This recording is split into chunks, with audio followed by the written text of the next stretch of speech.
I want to welcome everyone. Staying safe with social media. Let's get started here. And well, this is what we're going to cover in this webinar. Social media, we're going to talk about my formula for success and safety. And you know, the nice thing about this is if you follow this formula, you won't have to suffer the way I have. This was all trial and error for me when I started with social media about 4 years ago. We are going to talk briefly also about in-person versus online communication. And there is a difference. And there's a difference in the approach as well. Our main focus will be on ways to stay safe in terms of using social media.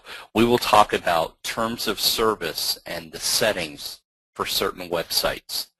Privacy, how to protect your privacy, how to check out privacy policies. The whole concept of friends and followers. Usually Facebook, it's friends. Some sites like Twitter have followers. What you should know about friends and followers, not about those specific people, but the whole concept. Games and applications. I think this is an area where some people just don't pay enough attention.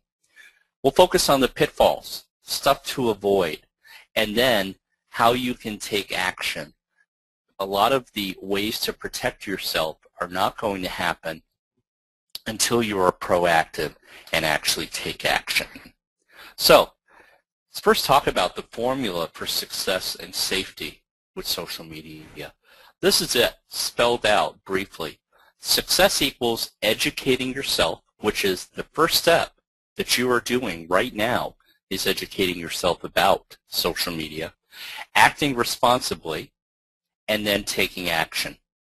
And there is some ownership in terms of actions. We still all make mistakes. I've done stupid things on social media, and I've used the wrong account.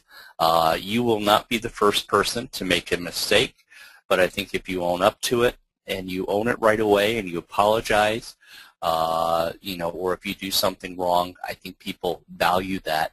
And then taking action, some of these proactive steps that you can follow. So first, in terms of educate yourself, these are things that we're going to highlight, but when I say educate yourself, this is what I'm talking about. You should know the terms of service and the privacy settings for every social media site that you use. You should know your friends and followers. You may never have met them in person. I have almost 1,600 Facebook friends, many of whom I've never met in person, but I do make sure that they're into genealogy, that they know some of my other friends, etc.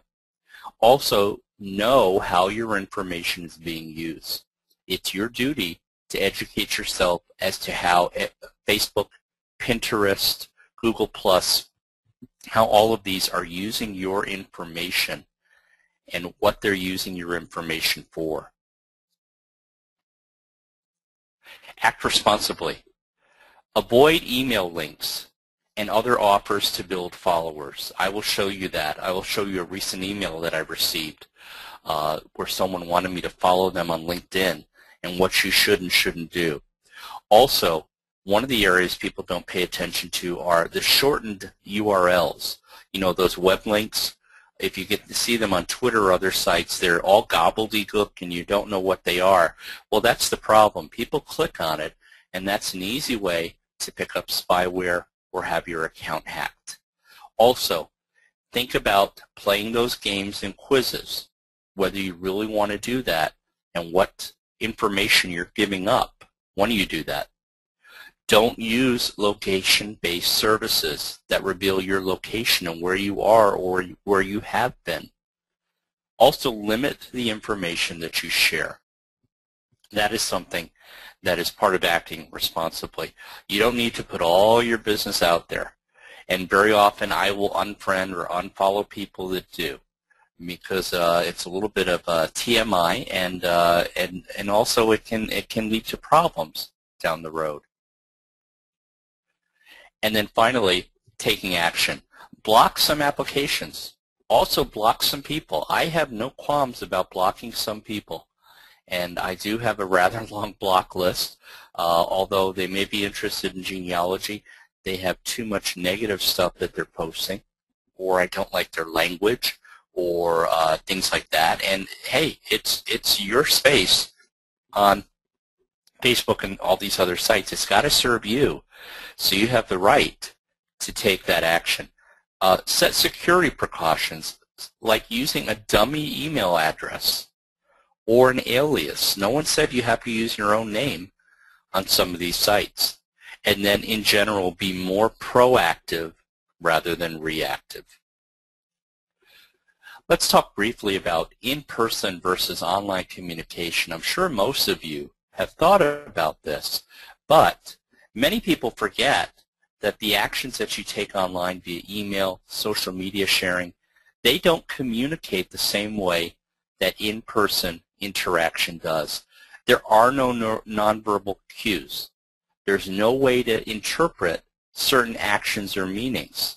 Now, let me ask you this. How often has the meaning of an email to a friend been misinterpreted accidentally? I've had it happen. Maybe you're just typing too quickly, you're not awake yet, or you're tired, and it's hard to read those things via email, whereas it's better to pick up inflection, tone of voice, etc. in person. Now, what happens is, let's say that that misinterpretation takes place, but it takes place on social media, and it can be compounded into a 1,000-fold problem. And interacting with others online is very different than interacting in person. So what you should do is use some common sense rules, take a break, pause, and think before you click that send or enter button or OK button.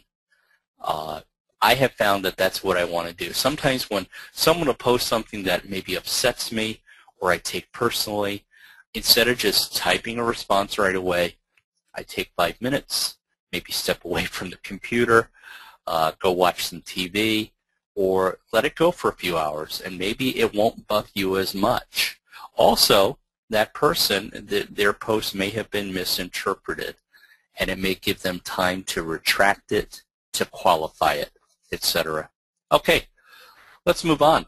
This is really the meat and potatoes of the webinar, and this is, to me, the part that most of you have shown up for, is you want to know ways to stay safe. First, we're going to talk about terms of service and settings. So, first thing is, it is your duty to read and understand the terms of service agreement, sometimes called terms or terms of use, on every website that you sign up for. Many of us, we just check that little box.